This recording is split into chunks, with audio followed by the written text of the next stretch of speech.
Hello दोस्तों, अभी तक आपने सुना सिंहासन बत्तीसी की 15वीं कहानी, जो कि पुतलियों के द्वारा महाराजा विक्रमादित्य की महानता और दानवीर की गाथा को सुनाती है।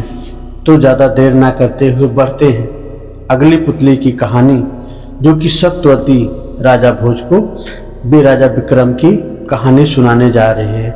तो दोस्तों चलते हैं कहानी की तरफ। नमस्कार दोस्तों, मैं कृष्णा मौर्य हाजिर हूँ सिंहासन बत्तीसी की 16वीं कहानी लेकर के, जो कि 16वें दिन की कहानी राजा भोज को 16वीं पुतली सत्यवती सुनाने जा रही है। तो चलिए कहानी की तरफ बढ़ते हैं।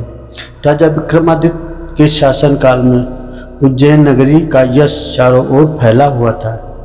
एक से बढ़कर एक विद्वान उनके दरबार की शोभा बढ़ाते थे और उनकी 9 जानकारों में से की एक समिति थी, जो हर विषय पर राजा को परामर्श देते थे तथा राजा उनके परामर्श के अनुसार ही राजकाज संबंधी निर्णय की लिया करते थे।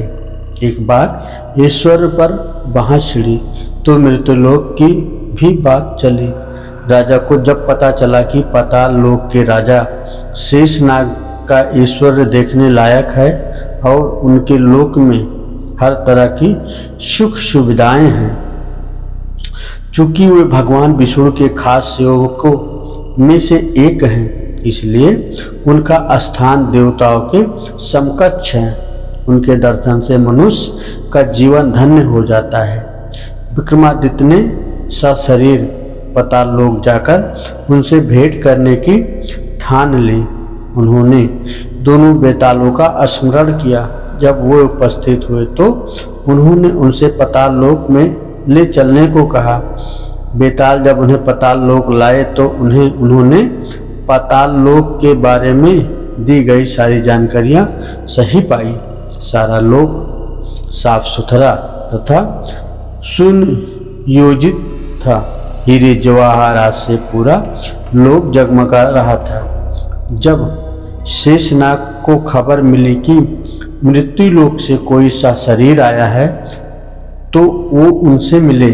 राजा विक्रमादित्य ने पूरे आदर तथा नम्रता से उन्हें अपने आने का प्रयोजन बताया तथा अपना परिचय दिया। उनके व्यवहार से शेषनाग इतने प्रसन्न हो गए कि उन्होंने चलते वक्त उन्हें 4 चमत्कारी रत्न उपहार में दिए। पहले रत्न से मुंह मांगा धन प्राप्त किया जा सकता था। दूसरा रत्न मांगने पर हर तरह के वस्त्र तथा आभूषण दे सकता था। तीसरे रत्न से हर तरह के रथ, अश्व तथा पालकी की प्राप्ति हो सकती थी। चौथा रत्न धर्म कार्य तथा यश की प्राप्ति करा सकता था। काली द्वारा प्रदान दोनों बेतालों का स्मरण करने पर उपस्थित हुए तथा विक्रम को उनके नगर की सीमा पर पहुंचाकर अदृश्य हो गए। चारों रत्न लेकर विक्रम अपने नगर में प्रविष्ट हुए कि उनका अभिवादन एक परिचित ब्राह्मण ने किया। उन्होंने राजा से उनकी पाताल लोक की यात्रा तथा रत्न प्राप्त करने की बात जानकर कहा कि राजा की हर उपलब्धि में उनकी प्रजा की सहभागिता है। राजा विक्रमादित्य ने उसका अभिप्राय समझकर उससे अपनी इच्छा से एक रथ ले लेने को कहा। ब्राह्मण असमंजस में पड़ गया और बोला कि अपने परिवार के हर सदस्य से विमर्श करने के बाद ही कोई फैसला लेगा। जब वह घर पहुंचा और अपनी पत्नी तथा बेटे को सारी बात बताई तो तीनों अलग अलग तरह के रत्नों में अपनी रुचि जताई। ब्राह्मण फिर भी किसी निष्कर्ष पर नहीं पहुंच सका और इसी मानसिक दशा में राजा के पास पहुंच गया। विक्रम ने हंसकर उसे चारों रथ उपहार में दे दिए।